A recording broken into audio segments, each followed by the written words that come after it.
22-ის ბავშვები პასუხობთ ყველაზე ხშირადას მოკითხავს 22 გრადუსზე. სად წავიდა ლიზა გატელია? უნივერსიტეტში, მაგრამ ის არც დაწასულა.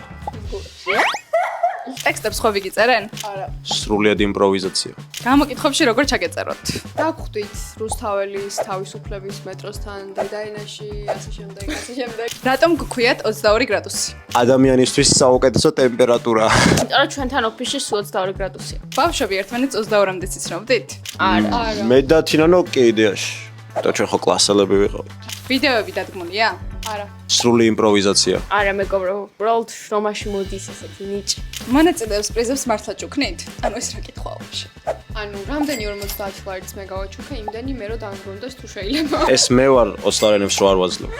იცოდეთ, მაგრამ 50 ლარიანებს კი. ჩვენ გულუხი ხალხი ვართ მეგობრებო, რა თქმა უნდა. ვიდეოების ჩაწერას დაახლოებით რამდენი ხანი უნდა? ყველაზე დიდი 7 საათი ვიყავით იმ დღეს. არ ვიყავთ. არა, მაგრამ ახლა საათი ყავით. მაგდენი ხანი კიდევ და დააფასე და დაალაიქეთ ხოლმე ვიდეოები. დიახ.